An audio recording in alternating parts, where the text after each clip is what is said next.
Ladies and gentlemen, please welcome the Vice Chair of Military and Aerospace for the Greater Oklahoma City Chamber, Judy Hatfield.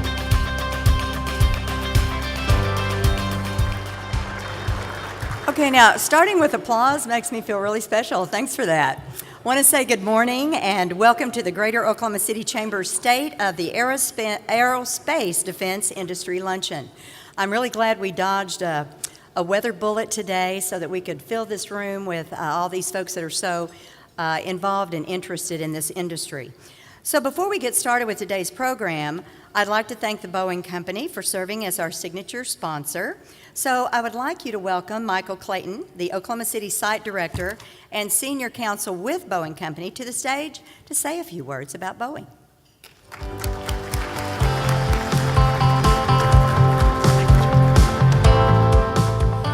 Good morning, everyone. It's always a pleasure to get to sponsor this event. It really is a tremendous event highlighting what is now our second largest industry in the state of Oklahoma.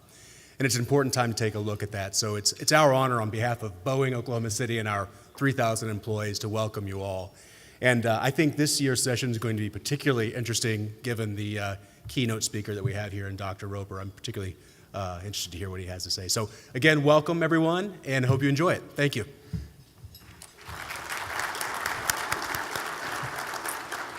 Thank you, Mikeal. We'd also like to show appreciation to our host sponsor, which is the Sheridan Midwest City at the Reed Conference Center, and to the Tinker Leadership Community members and sponsors, many of whom you are, for helping to make today's event possible. Please join me in a round of applause for their support. So I'd like you guys to go ahead and dig into that salad because I've got a microphone and I can talk over the chomping. So I want to just say a few words, but please dig in. We're going to try to make this a real time-efficient event today. With more than 230 aerospace firms in our area, a workforce of more than 36,000, and almost $5 billion in goods and services produced locally, the aerospace industry is huge and a very important part of our economic foundation. Oklahoma City has played an important role in the industry's growth since Wiley Post flew around the world. And the industry is one in which we continue to innovate and push the boundaries of what is possible. Announcements from the past few months also reinforce the role of Oklahoma City as we are playing on a global scale. A great example of this came just a few weeks ago when the United States Air Force announced that Tinker Air Force Base will coordinate the maintenance and sustainment of the B-21 Raider, the next generation long-range strike bomber. The B-21 is a long-range and highly survivable aircraft capable of penetrating air defenses and conducting a range of critical missions. And the announcement underscores how important Tinker Air Force Base is to the future of our military. They've certainly earned that role through more than 75 years of dedicated service, and by doing so, Tinker has become the hub of our aerospace defense industry. This year, Oklahoma City had the good fortune to welcome another cutting-edge aerospace manufacturing company with a ribbon cutting of Kratos Defense and Security Solutions manufacturing facility. Kratos is the recognized industry leader in unmanned jet aerial target systems that support the U.S. military, and their Oklahoma City facility will be home to most of the company's design and manufacturing of a new version of offensive, not offensive, but offensive, wanted to make that clear, jet drones intended to be used in combat alongside manned aircraft. I mean, it's just so space age and exciting. Their work in Oklahoma City, which is expected to add at least 350 employees in the next 5 years, represents the future of the industry and a new wave of growth.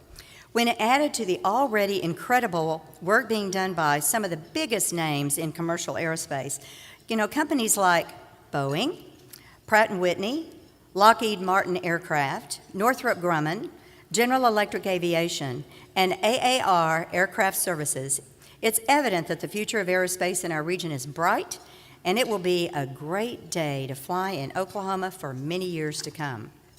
So kicking off our program today are three leaders in the Oklahoma aerospace and aviation industry who will share some of their perspectives on this exciting time for private sector development.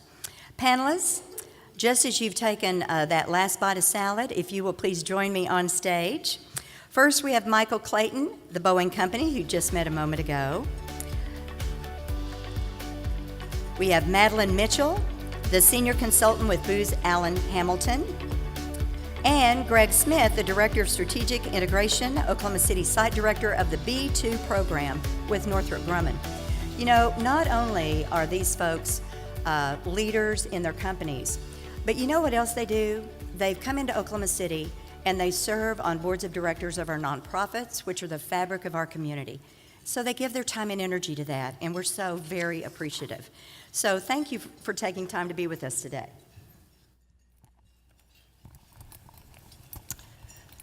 So the way that we're going to work this is I'm going to ask a question, and we're going to ask each of our panelists to answer the question. I'll just try to go in and out so the same person doesn't always get stuck with the last answer or the first answer. So Mikeal, since you're to my left, I'd like to ask each of you to give us a brief on the current situation of your company, what you're working on, how many people you have in the region, and Madeline. We know that Booz Allen Hamilton just announced some new jobs in the metro and other parts of the state, so we want you to give us all the details of that when you have an opportunity to speak. Mikeal. Sure. Let me start with our footprint. As you heard me announce a few moments ago, we have roughly 3,000 employees in Boeing, Oklahoma City now. And it's notable because I think when I gave the same introduction last year, I announced on behalf of 2,400 employees. Wow. That's a significant uptick for Boeing in Oklahoma City. And for context, in 2008, when our facility was run by General Richardson, who's here somewhere, we had roughly 600 employees. So today in 2018, we have about 3,000. So that's 5x growth in 10 years, wow, which is tremendous. And we've publicly announced that we anticipate getting to somewhere near 3,500 employees this time next year.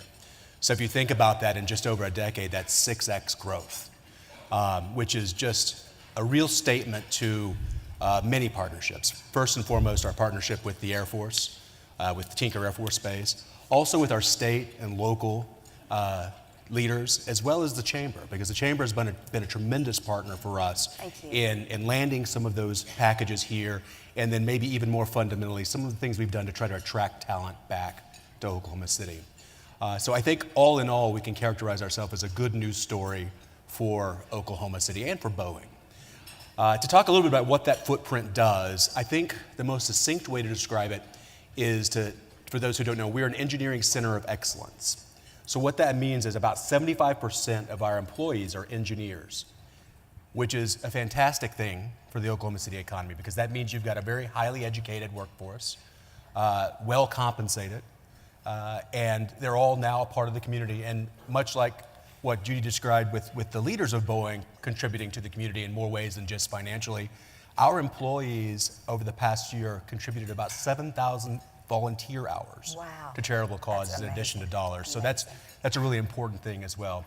Now, within that Center of Excellence, we have a headquarters for Boeing, which is a really important thing for Oklahoma as well, to have a Boeing headquarters flag. It's the Aircraft Modernization Modification Headquarters.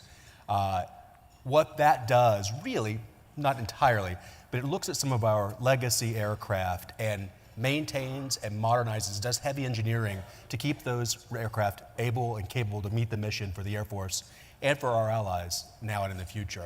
And that really kind of falls into three areas. We have a big program in our bombers fleet, and have a couple of our strong leaders from the bombers fleet here with us today in the audience.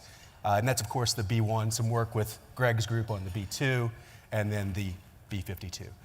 We also have an executive transport group, which is really an interesting group because of the variety of things it does. Not only does it handle our own head of state's aircraft and engineering, it also handles the head of state aircraft of other countries, as well as some other important executive fleet type aircraft within our Air Force's fleet.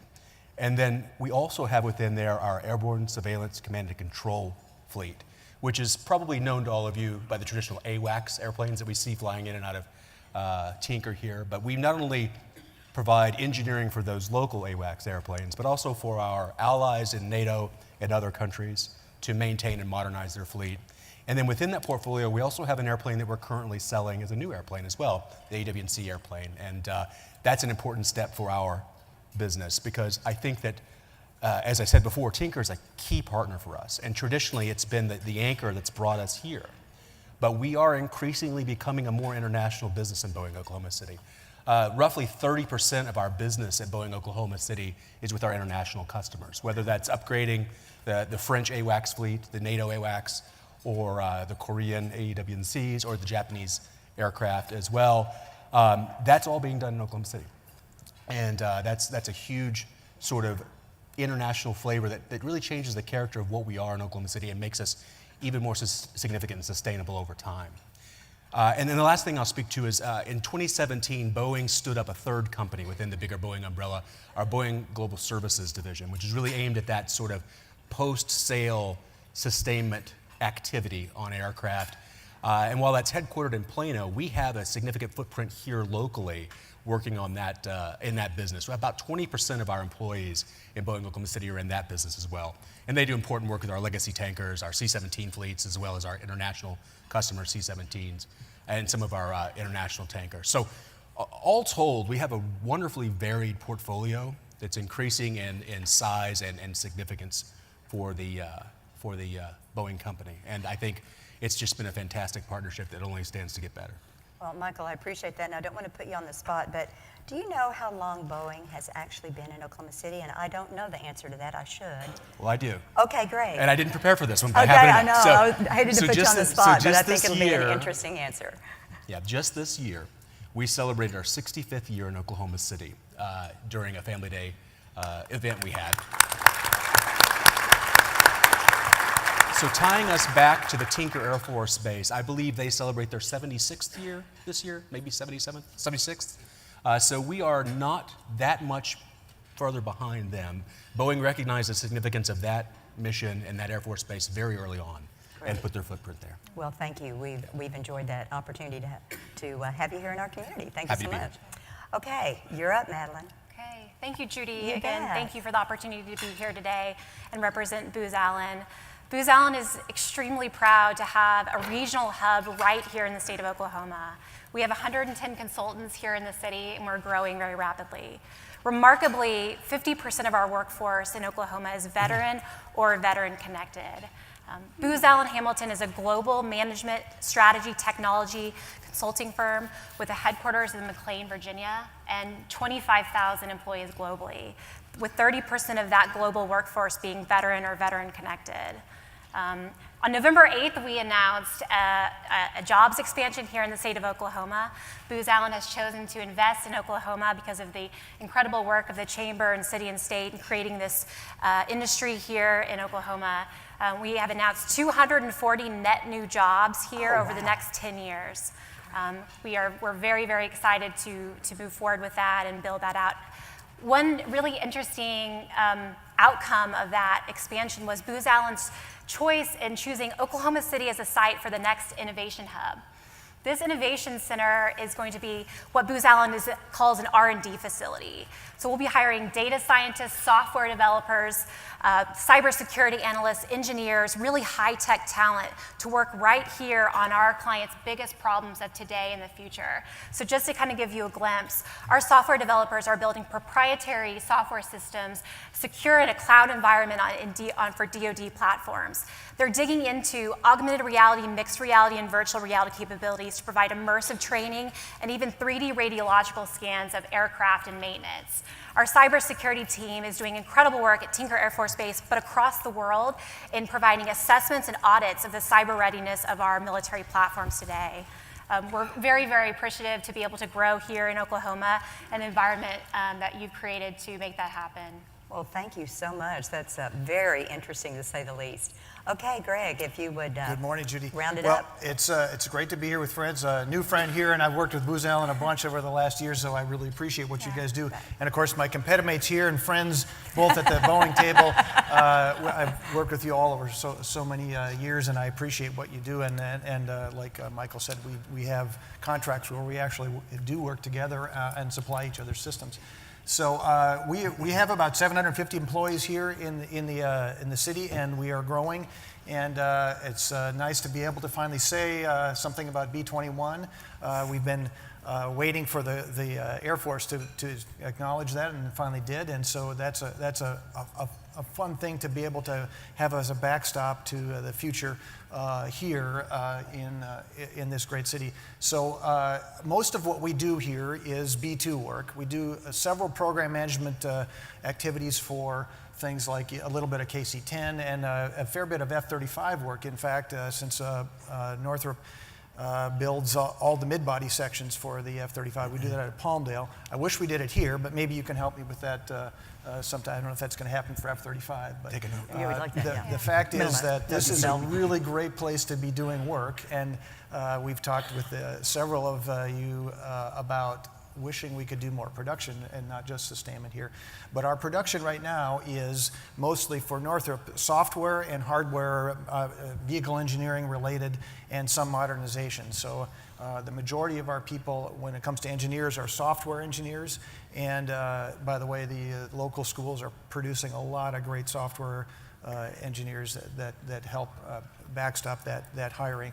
And we'll talk a little bit about some of our barriers to that too. But the reality is this is a great place to live and work, and I'm happy to be here, and I know my company is too. Greg, thank you so much. Madeline, I'm going to go a little out of line of what we had said we might be following, because you all were so good in answering the first question. Yeah. And I think what you've all zeroed in on is talent. It's one of the top issues on everyone's mind. We know we need to grow it, find it, recruit it, train it. So talk a little bit about the solutions that are working and how we can work together to help you meet those needs. That's a really, really great question. As a technology firm, we not only compete with other aerospace companies and defense contractors, but technology firms like Amazon and Microsoft, Google and Splunk and others. It's incredibly important for Booz Allen to attract, retain, and grow the talent we have. Today's landscape is incredibly comprehensive, and as we grow in the state over 240 net new jobs over the next decade, we have a comprehensive recruiting strategy to do that, but we cannot do it alone. We absolutely must partner with the chamber, the city, and the state to incorporate STEM education into our schools at every level. That's starting with coding in the elementary schools, but it's not just teaching the coding, it's teaching the teachers how to teach the coding. And all the way up through the universities. I'd like to take a moment to recognize Rose State College for an incredible cybersecurity department. The technical degree program they have there is great, and we've recruited from it, and we're very appreciative of it. Also, Oklahoma State University, under the leadership of Dr. Chakrabarty, has an amazing analytics, a world-class analytics degree program, both at the bachelor's and master's level. As we hire analytics professionals to work on predictive analytics and big data analytics problems of today, having that talent and that pipeline at OSU is incredibly important. Also, the University of Oklahoma has recently relocated their MBA from Norman to the Innovation Center right here near downtown Oklahoma City. And just recently, the department reached out to myself and the other panelists in looking at the need from industry for an aerospace and defense MBA program. And having a say in that, the shaping of that potential program, the curriculum, could not ask for better collaboration with our universities. Kind of some of the unique differentiators for Booz Allen is, one of the really incredible, as an employee, benefits is our tuition benefit program. That tuition benefit can be turned right around and used in the local colleges and universities for certificates, bachelor's, master's, doctorates. One of the ways, too, we're reaching the top university talent is through our Summer Games internship program. This is a 10-week project-based paid internship The Oklahoma team will hire 5 interns. They will go and find a real-life problem and devise a real-life solution, and then compete against other teams across the country and the nation in Booz Allen. In the 10th week, they will go to Washington, D.C., and present with PowerPoints in front of our chief executive officers and partners of the firm. It's really a unique way for Booz Allen to find that talent, attract that talent, keep them here, keep them engaged, and do some good along the way. I'd also like to mention that continuing to provide a runway to help transition our service members into civilian jobs is incredibly important. As I mentioned, 50% of our workforce here is veteran or veteran connected. So providing things like skills assessment, gap analysis, educational road mapping, and workforce and employer matching is incredibly important. I'd like to recognize Phil Busey with the Delaware Resources Group and Tish Tate for creating an amazing dialogue around the aerospace sector. So this is happening in the community. These dialogues, these centers of excellence, focus groups, and apprenticeship programs are all happening, and it's large in part due to the Chamber of Commerce for pulling events together like today, the Tinker Leadership Council, the Tinker Dining Out, and giving us an ability and a platform to dialogue and create this incredible I-35 technology belt, this corridor, and becoming an aerospace cluster lead in the country. Oil and gas is doing it. Oil and gas has Houston and Oklahoma City, and I believe that Oklahoma City can be that too for the aerospace sector. That sounds great. Thank you, Madeline. Greg? Well, first of all, you mentioned Chamber of Commerce a little bit and what they do to make this aerospace thinking and discussion happen, and Phil Busey as well. Great conversation and great leadership. I just appreciate so much. There's a Chamber of Commerce people sprinkled throughout here, and if maybe those of you that have been, maybe you've seen other Chamber of Commerces do some of this, but I have not seen it done this well, and create such a great, a family of working together to bring aerospace here. We've discussed a little bit of why do you think aerospace has a West Coast centrism to it, and why can't that be here? Why does it have to be oil first or energy first and then aerospace? I think it can be aerospace here because, like you said, there's so much goodness here, particularly with the universities. We have a great pipeline of people coming through it. Now, I don't want to start a little bit of turf war here, but I'll admit to you that the OU is our flagship school, and we spend a lot of time there. But we've been to OSU too, and we're hiring from both OSU and OU. We just extended about 40 offers to OU people last month. And when I was there for the last 2 years of the career day, I am just amazed, and I'm encouraged in the future of our country that we're putting out STEM graduates like I see there. All these people with just a great diverse group with a resume in hand and dressed up, ready to speak about their ability to contribute to your company, and they really are contributing. So we have Oklahoma Christian, a lot of great graduates from there. We've been working on a relationship there and growing more. But those pipelines of local students are a real baseline for continuing the growth and keeping people here then too. It seems like it's hard sometimes to convince people to come from other places to here, whereas sometimes we're trying to do that to Palmdale too, and people coming to Palmdale in the desert is it's harder to get people than you think, and they say, well, it's kind of like Oklahoma. Well, once we get them here, they want to stay though. This is a great place to live, and I'm one of them that's only been here a couple of years, and I love it here, and it's just. It's a great place to live and work. So that university pipeline is very effective and a growing thing. We want to get more of those people that are in a second phase of their career, get some more senior, not as senior as me, but senior people here. And so that's an additional career and a challenge to do that acquisition of people. But in the end, we were getting a steady growth of talent here. And then we can talk some more maybe later about security clearances is another challenge of ours. Okay, sounds great. Mikeal.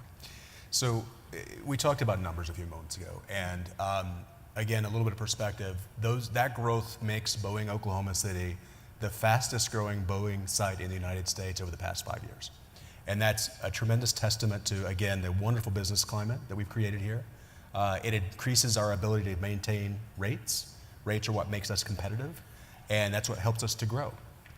But along with that work that we're winning, of course, workforce is important, and that's where I think we have some real opportunities.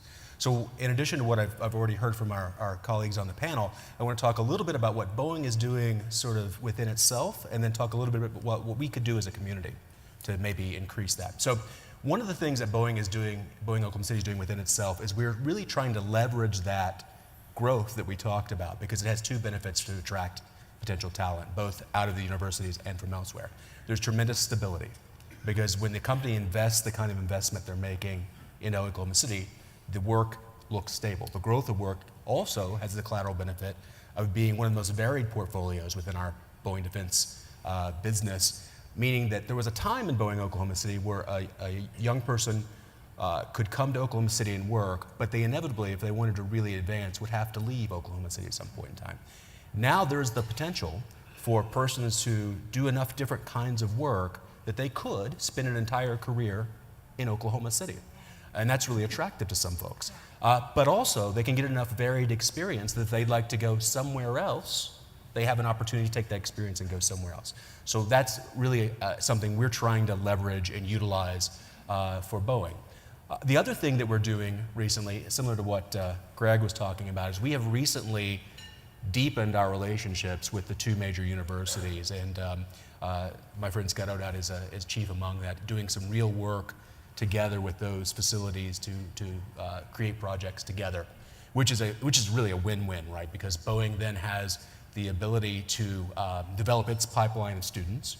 The universities then have their ability to market to students that there is a very good placement pipeline readily built. So that's good for all of us in Oklahoma, and it's good for Boeing as well. So that's an important step. And I note one footnote there. This past summer, we actually had 117 interns at Boeing Oklahoma City. Wow. Which is a tremendous number. For context, again, our St. Louis facility has about 15,000 employees, which is 3 times as many. They had 200 interns. So that's a significant step. The other thing we're looking at for that future pipeline right now within Boeing is significant investment in K through 12 STEM education. Exactly. We've put a lot of time, talent, and treasure into that this year, and we'll continue to do so. Some of those 7,000 hours that I described have gone into programs with groups like the Urban League, and an upcoming program with the Boys and Girls Clubs that we've kicked off this year will be a part of that. So we're really developing that future pipeline for Oklahoma talent. But as Greg has pointed out aptly, there's an immediate need for people who are experienced. And that is sometimes a tougher thing to attract. So how do you do that? What do you do? Well, there are several things. I think in part, one of the things that we've worked with the Chamber to do and worked with others to do is to take advantage of the significant impact aerospace has in Oklahoma and really begin to market Oklahoma, and particularly Oklahoma City, as an aerospace city. If it truly is the second largest industry in the city, or in the state, excuse me, then there's no reason that should be a secret just to us, right? People should think of Oklahoma City, and when they think of what it is and what its brand is, we won't supplant oil and gas, but we should be in the same breath. And they should think of both sort of on the same level. And that, I think, would do a tremendous amount of benefit for us. And continuing to work with groups like yours, and I want to also add the thanks to DRG and Phil Busey's leadership for pulling together a forum to talk about another thing, which I think is a real opportunity for us. And that's to not only think about the industry and the sort of the business climate, but also look a little to the left and a little to the right of the industry at quality of life issues in Oklahoma. You have to make sure that you invest in your city, which we are, in a big way, to make it a city that talent wants to come to. Because talent coming means companies come, or the reverse, either way. And there have been some tremendous strides made by the Chamber and other groups here in Oklahoma City. And I think continuing to think about those kinds of issues that might not be, at the forefront of most business leaders' mind or most Chamber of Commerce mind is really interesting to me, because this chamber thinks about that. The local aerospace community, as Greg alluded to, thinks about that. And that's important. I think that's something that we're doing now that will be a unique way of marketing ourselves as what we truly are, an aerospace city.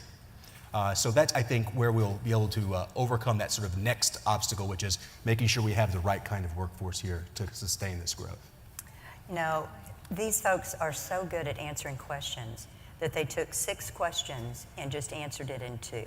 Does that give you some idea of how strong they are in knowing about their industry, knowing what they need, what they want, and as important to me as all of this is how much they love Oklahoma City and the experience that they're having here.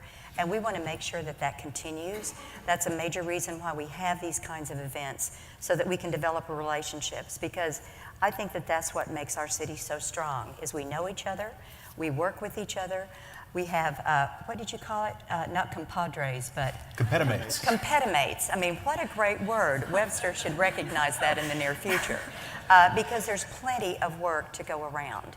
And that's why we all, work together to make great things happen. So because we're going to have lunch served, I'm going to go ahead at this point and thank all of you for your insights and this discussion today. I'm certain that each of you has a greater appreciation for the impact your respective companies have to the future of the region's aerospace industry. And I hope that that's going to be in the same breath. I love the way that Mikeal said that. So we're now going to serve lunch and resume the second half of our program shortly. Thank you. Thanks to all of you. Thank you. Ladies and gentlemen, here to continue with our program is Judy Hatfield.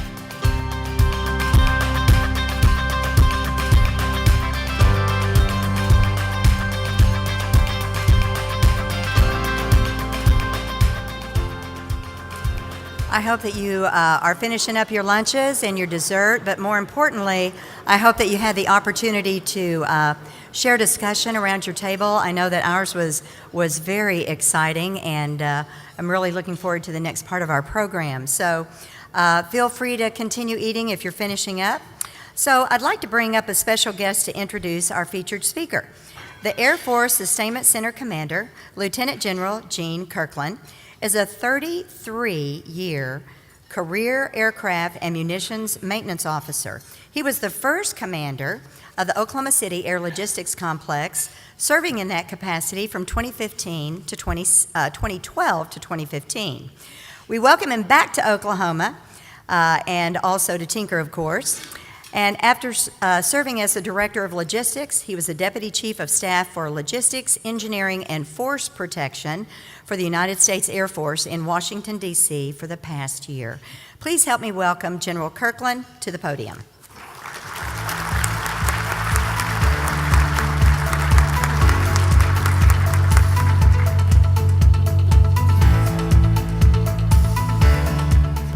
Well, good afternoon. Ms. Hatfield, thank you for the introduction, and I want to thank the Chamber, Mr. Williams, Patty Ripple, members of our aerospace partners, distinguished visitors here for this opportunity to make brief comments as we focus on the state of aerospace here in Oklahoma. And as Judy mentioned, it was my great privilege in August to come back to Oklahoma and to become the Air Force Sustainment Center's 3rd commander. More importantly, to join a team of professionals who are focused on expanding the cost-effective readiness that has guided the Center in delivering combat power to America since its inception in 2012. As we've evolved our network of maintenance, repair, overhaul, supply chain, software, and installation and operations, we're putting emphasis on our partnership with the industry. Currently, we're partnered with 29 industry teammates, impacting over 120 workloads valued at about 2 million hours annually and $234 million in revenue. For AFSC, public-private partnering is not just good business. It helps us maintain our industrial balance and enhance our depot performance through introduction of new technologies. Of interest to this audience, this year, 2018, we also exceeded our service goal of awarding small business contracts by 38%. This is good business for Oklahoma, and it's good for Tinker. And locally, thank you. Locally, we take great pride in our role among the Oklahoma aerospace industry. Many of you are aware that Tinker is the state's largest single-site employer. We have approximately 26,000 employees, an annual payroll of $1.8 billion, and an economic impact across the state of $4.5 billion. Employees working at Tinker represent 44 of Oklahoma's 77 counties. We have deep roots in this community. Now, looking ahead, we just finalized a comprehensive 20-year plan for our organic depot infrastructure. This will address brick and mortar improvements, but also those that are less visible, such as utilities and our IT networks. And all of this is to posture the center for those 100-year decisions to ensure continued cost-effective sustainment for our warfighter customers. And here at Tinker, we're already planning new depot activations to support the KC-46 tanker and associated commodities, and as has been mentioned several times, our Secretary recently announced that Oklahoma City will be the sustainment home for the B-21 Raider. And we're looking forward to that opportunity as well. Now, we understand the cost of sustainment will determine the size of the force that our Air Force can operate. And ultimately, that will define our ability to meet national defense strategy requirements. This is serious business. We need industry partners to help us succeed, each working to their natural strength to help us achieve our goal to deliver combat power for America. Now with that, let me turn to introducing our guest speaker today, our featured speaker. Dr. Will Roper is the Assistant Secretary of the Air Force for Acquisition, Technology, and Logistics. As the Air Force's Service Acquisition Executive, Dr. Roper is responsible for and oversees Air Force research, development, and acquisition activities totaling an annual budget in excess of $55 billion and for more than 465 acquisition programs. Prior to his current position, Secretary Roper was the founding director of the Pentagon Strategic Capabilities Office. He is no stranger to Oklahoma, or the Sustainment Center for that matter, having visited all 3 of our depot activities plus our boneyard in Arizona. Dr. Roper is the driving force within our service for innovation. He is pushing our enterprise to award contracts at the speed of logistics. And recently, he established the Air Force's Rapid Sustainment Office aimed at using emerging technologies to lower the cost of repairing aircraft, other weapon systems, and operating our depots. Thank you for making the trip out here, Dr. Roper. I know that it's hard to pull you out of the Pentagon. We're in for a treat, ladies and gentlemen. And with that, please join me in a warm Oklahoma welcome for Dr. Will Roper.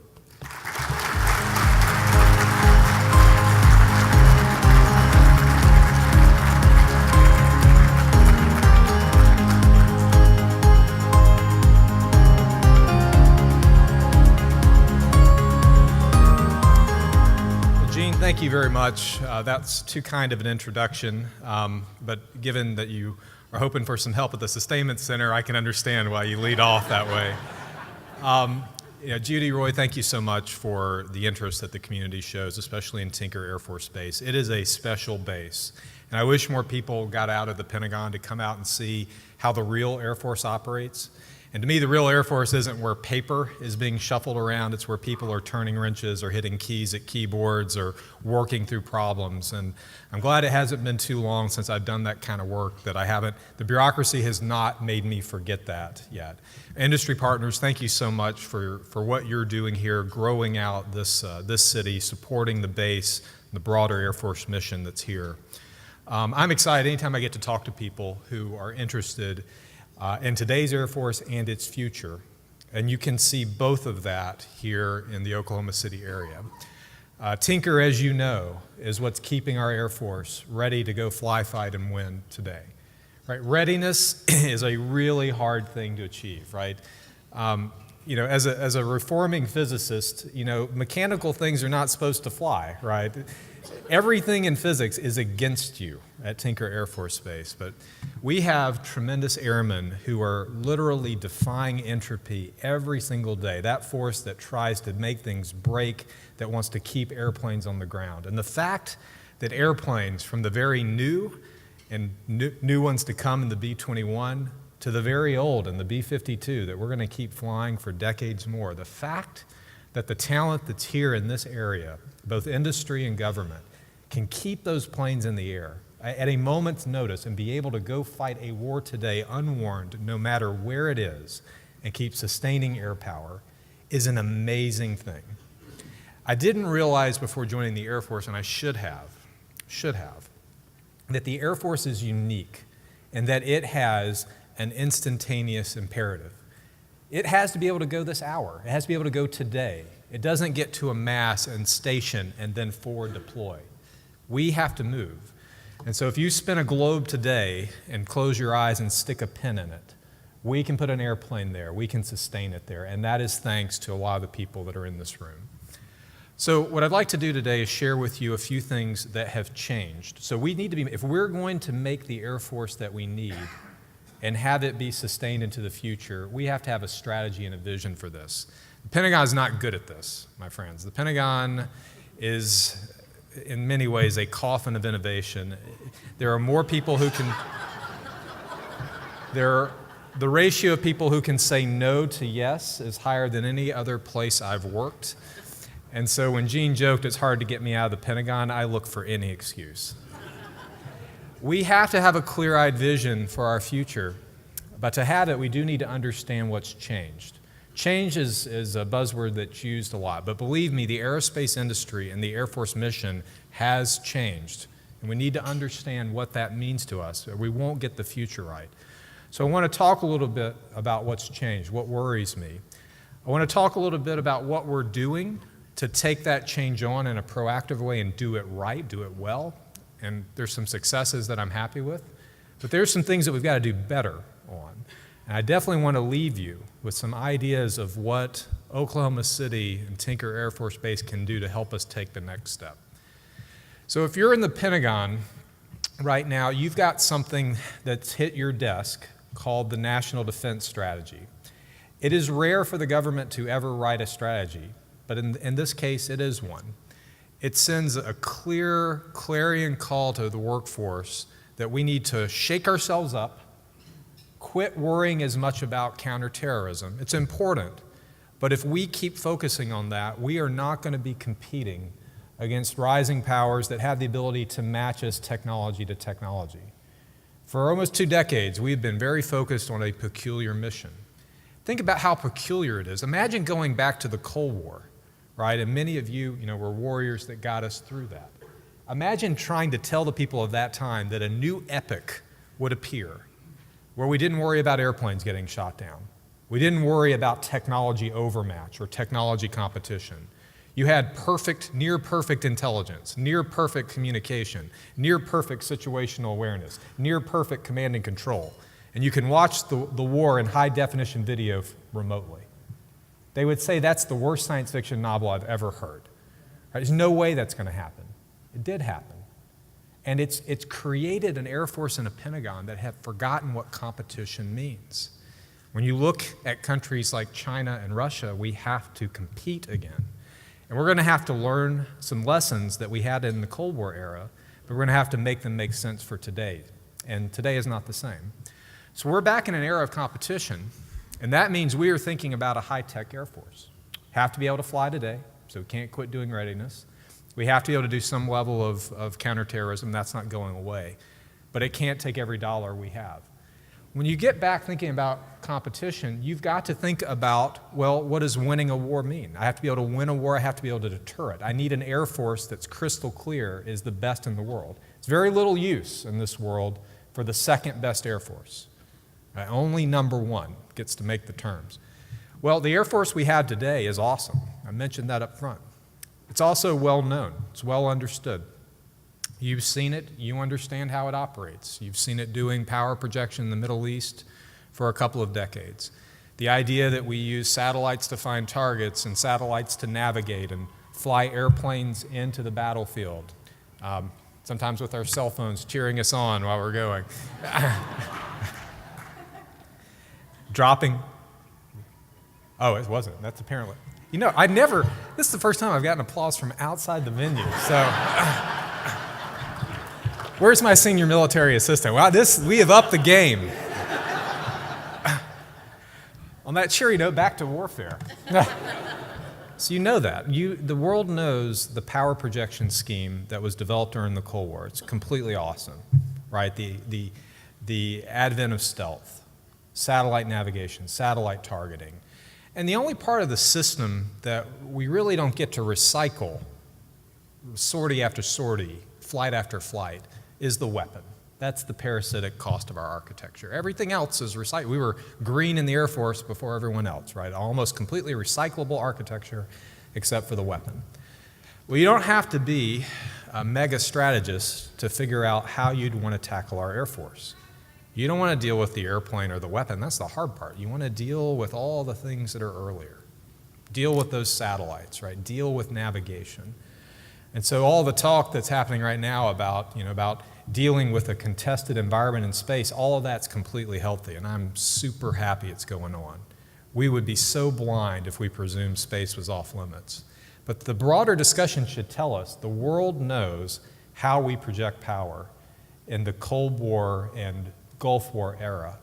And if we try to perpetuate that, if we try to pretend that we can go into battle with no secrets and just win with technological overmatch and superiority, we're likely fooling ourselves.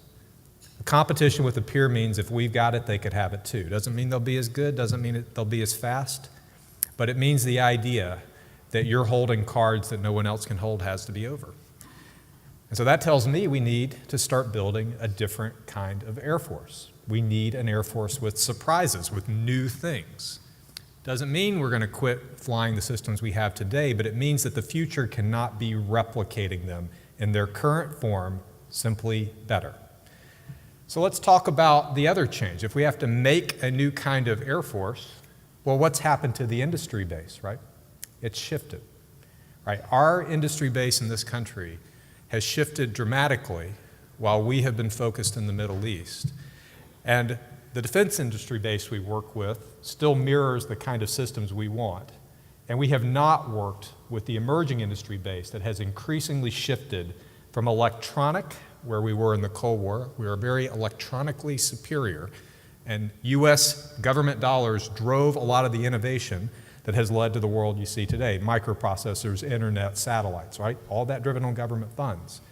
Well, that pivot that happened from mechanical to electronic has now pivoted to digital. That is where most of the innovation is occurring. And we are not there.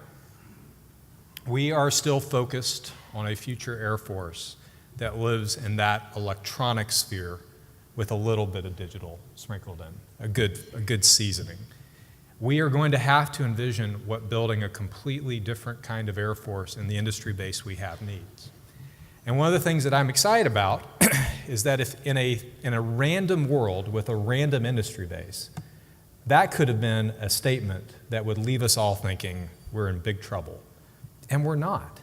What a wonderful time to be a service that has to focus on aviation, right? Look at the enthusiasm that exists in the world and in this country for drones, right? Everywhere, doing missions, right? Technology making them cheaper, better, faster. Look at how much networking has changed, being able to do more processing on board systems and share data broadly and have hundreds, thousands of things connected to each other, working as units. Think about where artificial intelligence and machine learning that we are still not treating well enough. We're not treating as important enough as what they will impact future warfare. They will impact it in a way that potentially could impact almost every aspect of it. Putting those things together, I could imagine an Air Force that is pretty awesome and pretty different than the one we have today. So I'm excited to play a role in helping to start build that kind of Air Force as we sustain the one that we have today. So it's very much like a pediatric and geriatric job in the same hospital. And it's a role that I think that Oklahoma City can play a big part in. So let's talk a little bit about what we're trying to do on the pediatric side of things, building new systems. So you know this, you don't need me to tell you, that we're slow, that we still build systems on the Cold War timescale, 10 years. And when I came into this job, it didn't matter what we were building, somehow magically, it took 10 years to do it. It was like this law of the universe that only things can occur in 10-year increments. The Air Force has done a great job of speeding up its programs. If we are competing, going back to that competition theme, if we really believe that we are in a competition, then the holy grail that we talk about in acquisition, cost, schedule, performance, which one matters the most if you're competing? Shout it out. It's not cost. Schedule. Schedule. Time to market. You can beat your opponent with an 80% or 90% solution that you filled faster than their 100% solution that they're working on on a longer time scale. Time to market is the most indicative factor of a competition. And the Air Force has done a good job in picking up the pace. So there's a challenge I put out to our workforce to remove 100 years from our acquisition portfolio, 7-month-old challenge, team's already at 70 years. There is so much slack and conservatism and lack of risk-taking. And the lack of risk-taking is something I really fault our bureaucracy for. We used to be the service that would take risk like no other, because that's what the airspace domain demands. Risk-takers, mavericks, right? The skunk works, the phantom works of the world, who will push the envelope. We're getting back to that and starting to have schedules that take a little bit of risk for the reward. I expect that that trend is going to continue, because if you're an Air Force program manager, yet no one woke up today and said, I can't wait to be slow. I want to be the LIMFAC on my team.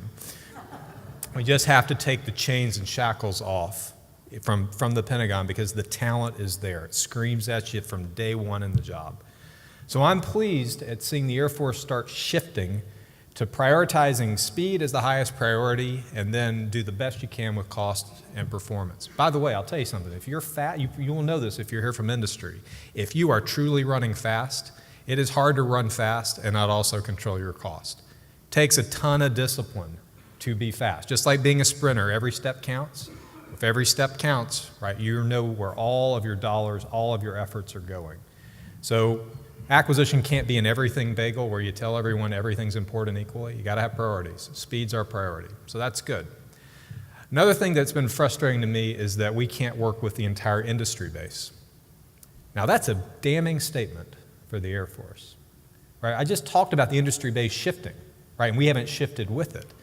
So this booming digitally focused industry base, a lot of it being driven by startups that have ideas and they flash, and some grow, some go away. Our business processes simply can't go there. We are an Air Force. We can buy products, we can buy services, but we cannot buy ideas in this thriving environment of startup ideas. That's where innovation's happening. The era I spoke of where we drove the microprocessor satellite internet, that's over, right? That era, it may happen again in future, but right now, innovation is being driven commercially. We should be excited about that. There's a lot more potential for it. We have no chance of being excited for very long if we can't work with them.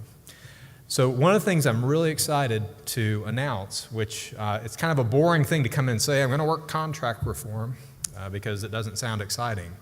But if you want to actually put your finger on what keeps us from working with startups, it's our contracting process.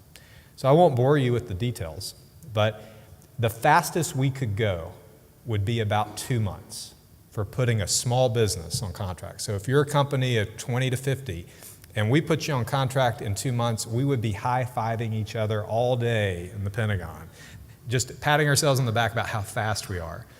And most of you can guess that 2 months, that business may not be there, or they've had to go to another investor. Like, we can't be a partner at those time scales. We're really excited. We asked our contracting professionals and lawyers, why can't we do something much, much faster than that?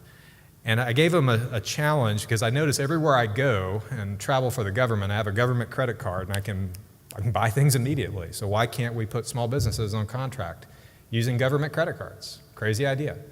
We can, and we have. We've done over 100 contracts. 1 day, 1 page, swipe a credit card. So if you have a PayPal account, we can work with you.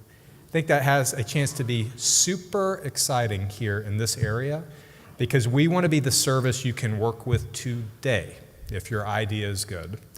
So in March, we're going to try to do a formal pitch day. So if you're not familiar with that, that happens in the tech accelerator world. You come in, you pitch your idea, you leave with investment that day. We've never been able to do one, and now we can. So have to give some shout outs, right, to the contracting people and the professionals. They took that head on and are doing a great job. And I'm really excited once we get the kinks worked out. I hope that we start doing these pitch days all across the Air Force enterprise to make sure that if you have an idea, that we're not the LIMFAC in getting to us. So I'm very happy about that. Another thing that I'm very happy about, and this is now moving to the geriatric side of the enterprise, our sustainment enterprise is amazing. And it is not the part of this job that you get asked about when you come in to do acquisition for the Air Force. Your acquisition technology and logistics tends to be an afterthought.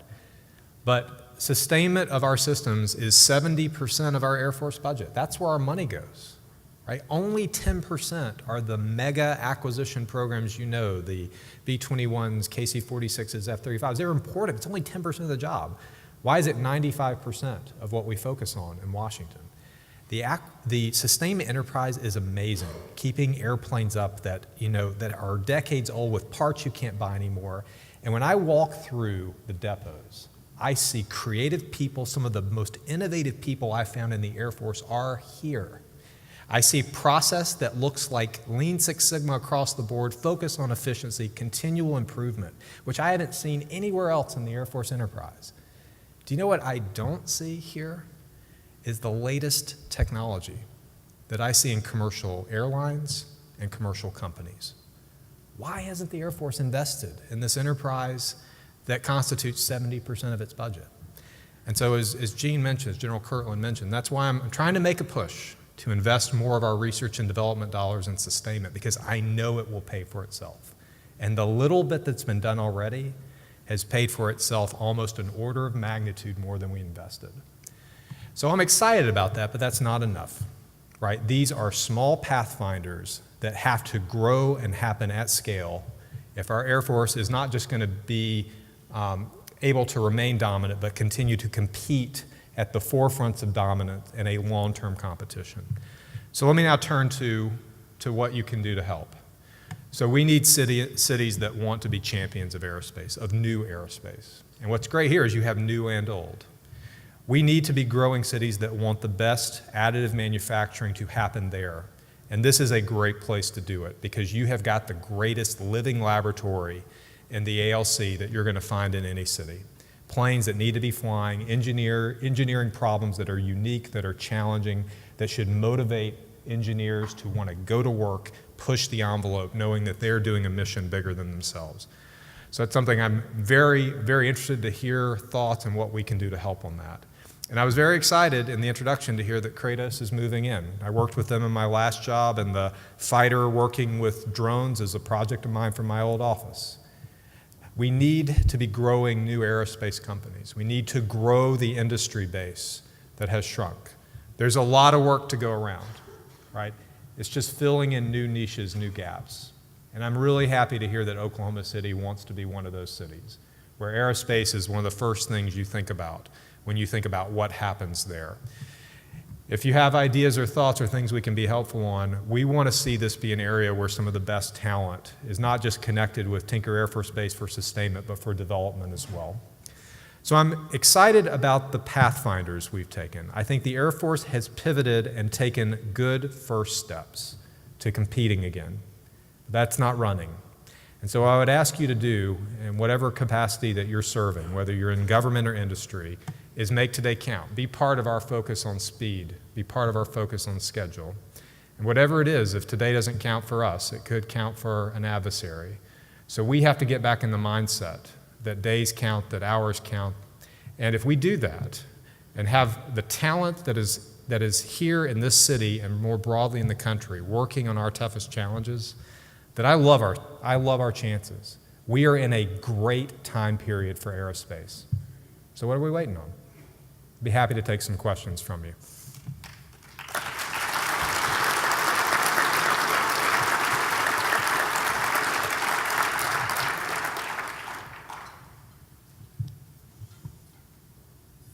Judy. Well, I've had the honor of getting to sit next to him, so I got to talk about it soon a little bit. I think they're going to.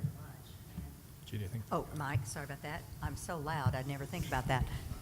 So one of the things that you had talked about from an innovation standpoint that was really intriguing to me was pushing the envelope to have competitive opportunities where the Air Force might be involved in challenging new ideas. Mm-hmm. Would you talk about that a little bit, please? Sure. A part thing I'm working on with Air Force leadership is we need to get outside of our walls more often. Like the Cold War mentality of people will come to us doesn't make sense anymore. It's too old school.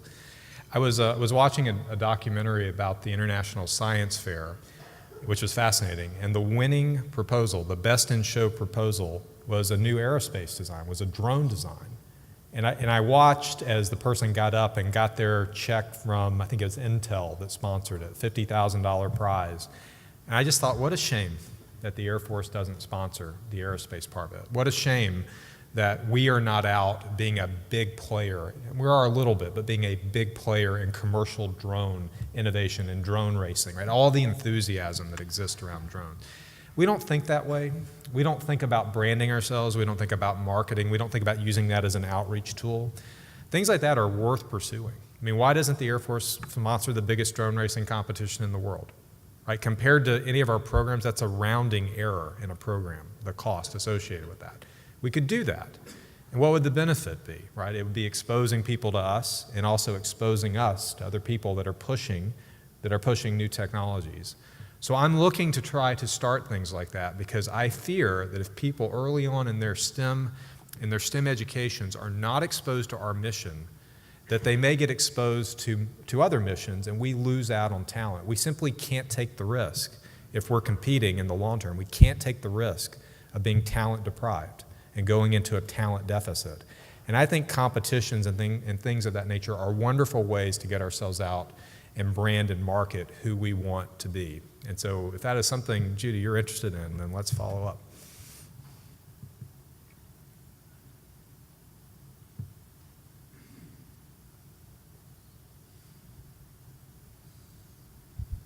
It's a shame we don't have a drone to fly the microphone to each person.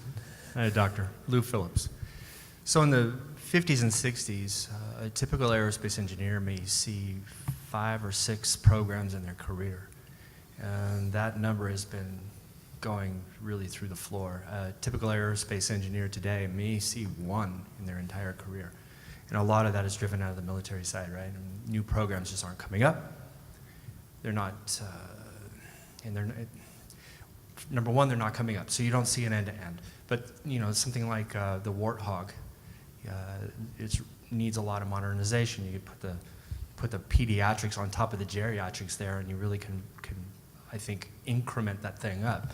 Part of it is what is that really doing with the talent base? Why are we not seeing maybe enough new programs so that our aerospace engineers have the same kind of breadth of experience in their individual careers as our grandparents did? It's a good question. There are a couple of things that drive that. There was once a period where we started new airplane programs every 4.5 years, right? So that would have been a fun time to do this job. One thing that happened was airplanes became driven more and more by software, which we are not good at in the government. We still do it a very old school way, call it waterfall development, where one piece of software flows into another and you field it 3 or 4 years later. And no one in commercial industry, if they're still afloat, does it that way. And I think the fact that it takes us so long to do software is one of the things that slowed down aircraft development. We're not mechanically driven, you know, like the SR-71, or electronically driven, like some of the early stealth airplanes. We're software driven. And so we need to change that. So that's one thing that I want to come back and tell you something we're doing to hopefully get better at, and also give a big shout out to what happens here at Tinker, because the software maintenance squadrons are awesome. And the fact that we call it software maintenance completely undersells what they are doing day to day.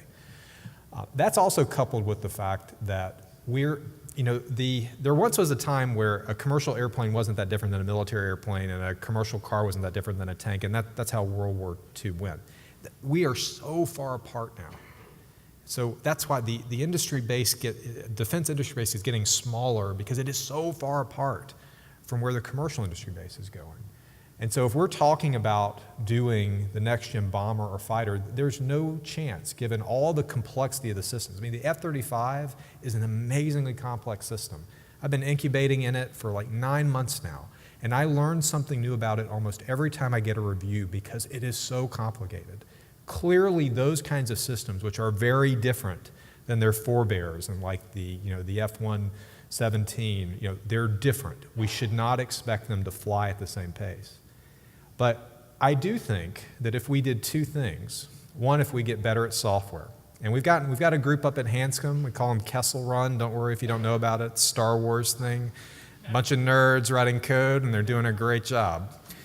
They're pushing code out to the field about every 6 weeks, from keyboard to dropping bombs, and that's awesome.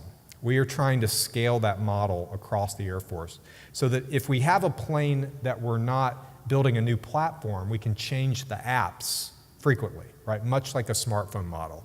So I see some hope there. Now, I thought that this Kessel Run group was the only group we had in the Air Force that could write software, because I heard about them because they had a cool name called Kessel Run, which you remember. And then I visited software maintenance squadrons that are here at Robins, and I see the same thing. I see people writing code in government industry, getting code out every month, working quickly, working with the users, not doing 3-year development schedules. So I've now changed my opinion. We have software talent in the Air Force. We just need to unleash it.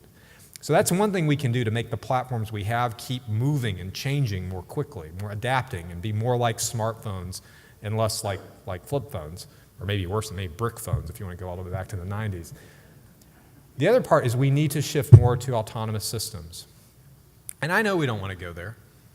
Deep down, I think the Air Force knows deep down that what's happening in the world of machine learning, which is the form of artificial intelligence that's really booming right now, and it's something I've tracked very closely ever since the first little hint came out from Google. You knew it was going to be a big thing. It is going to be a big thing. It's going to be such a big thing that it's not clear what's going to be the same after the wave passes. And I think deep down we fear taking that step because we know we don't come back from it. Right? And just the project that we spoke of, having tactical drones connected to a fighter. Just use your imagination. You're a fighter pilot, and now you've got a team of drones that you can quarterback, kind of like Tom Brady. Maybe, I won't get into specific sports teams. Let's say like a quarterback. Imagine what you would do with them. Do you think we would ever go back to solo systems, 1v1? You know we wouldn't. The complexity and richness is too expansive, it's too enabling and empowering to go back. But you could imagine once you've taken that step, at what point does keeping the pilot in the mix and keeping the pilot safe become a limiting factor? Now I'll tell you, having studied the technology a lot, not anytime soon. Machine learning is awesome. Artificial intelligence, where it is awesome. It makes a lot of mistakes that people don't. And there's not a technology currently that says, yep, and I'm going to fix that. So I think we have to view it as a tool that can be amazingly effective and amazingly ineffective. And so there needs to be a person there to augment it. But you could imagine that in a future beyond the one that we foresee, that eventually it does become harder and harder having the person compete in their current role. And I think deep down we know that that new kind of Air Force, that new one built in the current industry base is a step away from the one we have today, and that step away is not one we come back from. And I think just the fear of letting go and the lack of urgency, which is hard to feel in a long-term competition like this, when it's not the same as having the threat of nuclear annihilation hanging over our heads like we did in the Cold War. I could probably convince you that competing with China is the most important challenge that the U.S. faces from a national security standpoint, or maybe if I couldn't convince you it was the most, I could probably get it on your top 5. But could I get you to make it the most important thing today? That's the issue. Good question. I think I have time for maybe 1 or 2 more. Roy. Comment on Space Force. You know, as I said in opening remarks, the fact that we're talking about the need to get ready for warfare in space, I've been waiting for this for years. Because as someone working for the Secretary of Defense in my past life and being responsible for what does the future of warfare look like, there are no boundaries, right? I mean, if your adversary can dream it and do it, you can't hope they don't. So I think the discussion that's being had is really important. We don't really think about how much of our lives are tied to space. I mean, is there ever a day in your life that you don't use space-based capabilities? Probably not. Not if you're using the navigator on your phone, a lot of the weather that appears on it, like communication systems, television. I mean, it's kind of amazing to think about how much of your life flows through space, right? It's like a new Silk Road. Well, it's just too far away from logic to say that it wouldn't be held under a contested state, wouldn't be held in denial, it wouldn't be blockaded, whatever that means. So I'm glad we're talking about it. And the Air Force is actually, we're fully on board with getting ready to prepare for whatever it is that Congress decides to do. Ultimately, they have the decision, and they've got to decide how to organize for it. And so we'll be ready to execute whatever they decide. What I hope does not happen on the other side of whatever the decision is that we lose the urgency of getting ready for that fight. It's a different kind of fight up in space.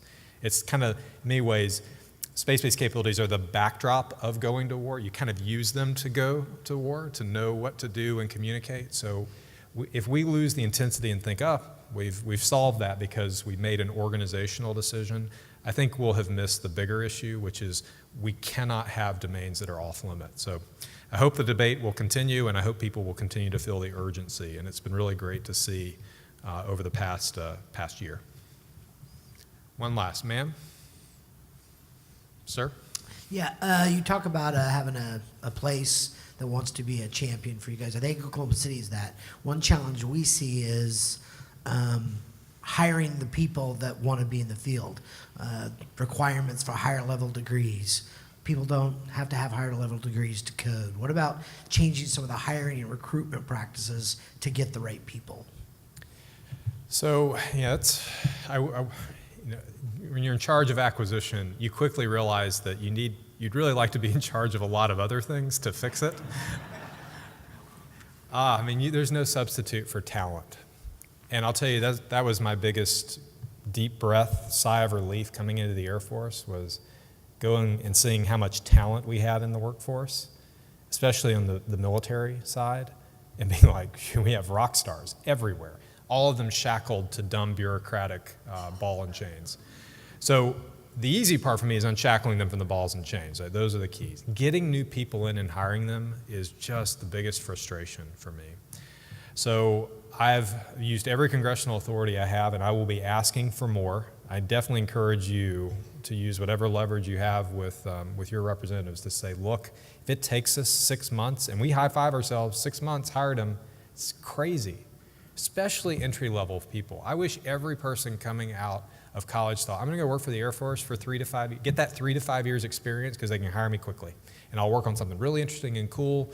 And maybe if they don't stay beyond that, I still think we win. But I think some will. So that's something that we're going to need broader reform to fix, legislation to fix. I'll tell you a broader thing that worries me is, does that term revolving door, does that get used in the news here? Like, that's something said in Washington. We don't want the revolving door, people coming in and out of government. And I understand that, like, from a lobbyist point of view, but from a technology and STEM point of view, I would like the revolving door to be like superlative, not pejorative. That's exactly what we want, right? Like the fields we've talked about, like commercial innovation happening in startups, artificial intelligence, machine learning, things like that, they're not going to happen in the government. We'll use them. They're going to happen outside. So shame on us if someone can't come in and out, come work a problem, and then go back out, work in industry, and then come back in and always stay fresh. And by the way, you'd think if you have a little bit of pessimism and think people who work, out in Silicon Valley are not going to, or people who work in whatever city here, it's not true. I've been to enough places and done enough talks. People are screaming to figure out how to work with us, how do I get in? And there are just so many different challenges coming in. So that's a broader wish that I had, is that there was a call to national service that happened on the civilian side in the world of STEM, where people thought, I'm going to serve 10 years of my career in the government, but not contiguously, just over time. It's a great question, and by the way, anything you can do to enrich and encourage STEM education here, you're doing a great thing for national security. We can't win without it. Well, folks, I think I have to fly back to Washington. I really regret that. I would much prefer to stay here with you. Thank you very much for your interest in the Air Force, what you're doing for our mission, and thank you again for everyone here at Oklahoma City for your support. Appreciate it.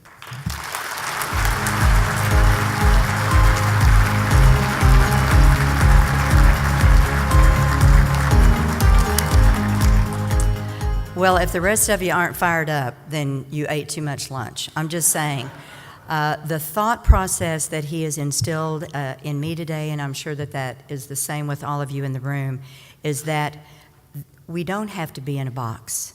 We need to be thinking outside of the box, and thank you for those amazing comments. So to all of our speakers, we want to thank you again for sharing your thoughts with us today. We're excited to continue to support the aerospace defense industry in Oklahoma City. Thank you again to our signature sponsor, the Boeing Company, for their support for this important event. So I just want to thank all of you all for sharing time with us today.